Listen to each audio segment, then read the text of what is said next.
Thank you all for allowing me to introduce to you this convergence of two books that came out of me or came through me. Resilience, The Beauty of Presence, and the book prior to that, my poetry attempt called A Little Deception Among Friends. So this topic today kind of alludes to that, is still a short introduction of poetry in resilience. And today we're talking about to decide or doubt, to stay comfortable or uncomfortable, choosing one or the other. We have to decide to lead or decide to doubt that you have in front of you. You have to decide on the direction you want or doubt that idea because you don't think you can have that idea. No, you may prefer to let whatever happens to happen. And then you become frustrated, sad, mad that what you didn't even think about did happen. But you did, by the way, think about that, observe that. Through ignoring the thought you could have decided to have, you retreated to the ones you convinced yourself of and remained very comfortable saying, this thing is not possible, or I'm not worthy, or no way, or not qualified. Consider for a moment now, and perhaps as a difference in how you express your energy, a different perspective on what you can think about or observe and feel, at least in your thoughts or in those observations. Can you give that thought or that observation a moment to develop before you stop that idea before bringing it into your presence? This statement, I keep saying you, but that you is directed at me. This is really a snapshot of me, actually.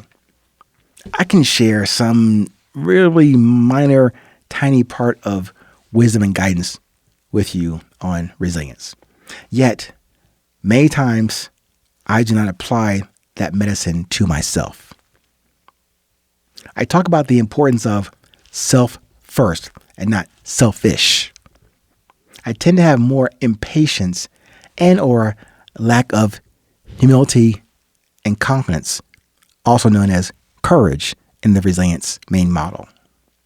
So what I'm sharing with you is not to educate or to entertain or to bore you. This is for me to learn and to deliver these wonderful ideas in my presence, not for your applause or recognition, for me to do and feel this within myself first, then with my creator, then with you, and no expectation involved. This value and pleasure must start with me and without the confirmation from anyone else before I commit to doing anything. So when I say first with me, I don't mean that blindly or selfishly. The process of resilience is a cycle, a spiral, a curve, if you will, not a point-to-point journey.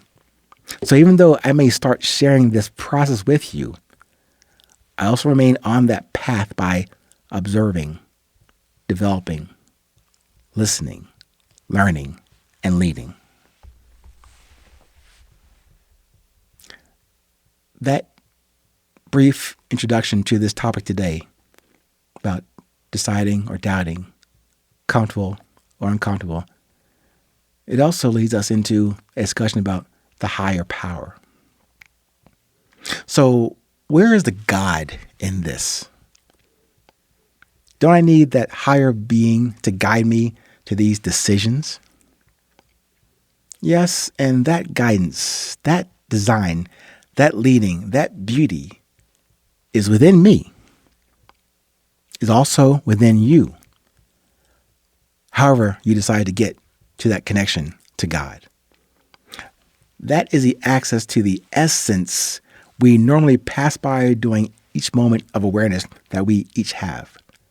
So, even though I am a very poor student at the practice, meaning I know mentally that I lack the connection between thinking, observing, feeling on a regular basis. This conversation with you today means more for me to relearn than to ever attempt to instruct you. It's not about me before it is about you. There is an us and a we part of this journey.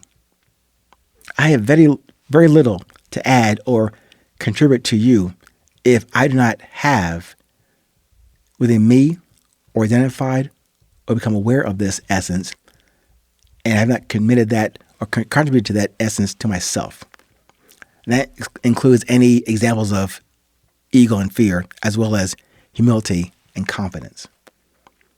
The awareness of that connection, that humility and confidence, describes the simplest way for me to get here and then there, to be comfortable and uncomfortable temporarily at the same time, called now. In this now, the terms of comfort and discomfort are just forms, projections, almost like mini dreams. The space of this now requires no analysis or argument. However, if being uncomfortable or comfortable is based on fear and ego, either position will be frustrating. I suggest that whether you are comfortable or not, check your premises. Ask yourself the question about how you got there and consider getting back to, into, here. Remember, the here that I'm pointing towards is now.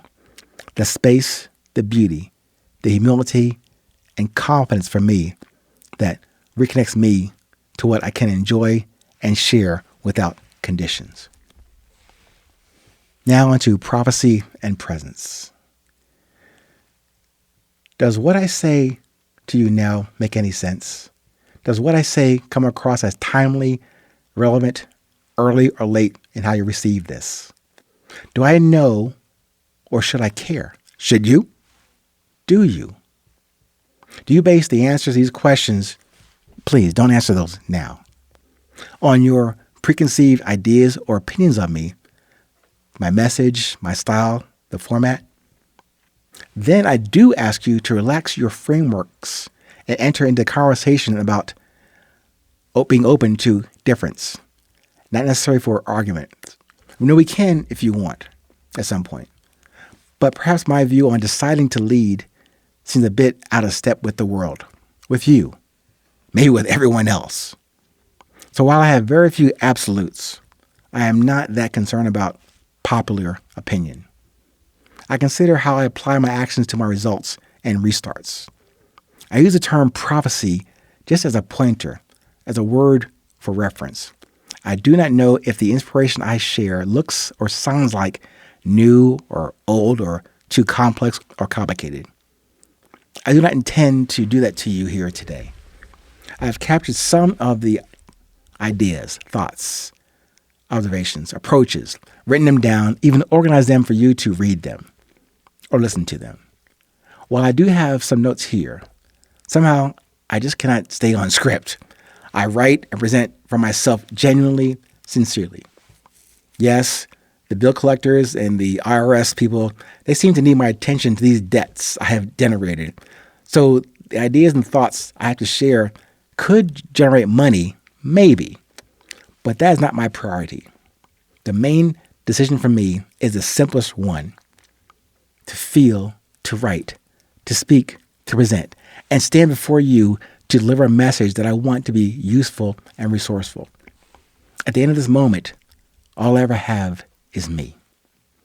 If I do not sustain that easy connection with and respect to myself, I have nothing to share with you, even if whatever we share does not live within me. So while prophecy might seem a bit embellished, I have to ask myself if I will see the full development of these insights, these visions. Maybe, maybe not. Now, bear with me. Either way should not matter. In delivery of beauty, in delivery of my beauty, the message, the energy from the now that I reference, should the appearance of result matter to the sharing of the message? This is another reminder for me to consider and to minimize the need for fear of loss, threat, prestige, danger, reputation, fame, failure, and ego. Same stuff. That stuff can stop us from living our own prophecy to self, to our children, to our associates, to our lives. So, decide or doubt. Don't see it as a very complicated or as a one-time deal, like stop and go at intersection. A decision or doubt is a subject you have to consider many times in a given period. Until you can navigate through those decisions with more ease and less thought from the stability of now. The subject for today is still to decide to lead for yourself. There is no competition or comparison required. Resilience, the beauty of presence, starts with, and returns to you. Decide you. Do not doubt you. Pay attention. Stay present. Stay current.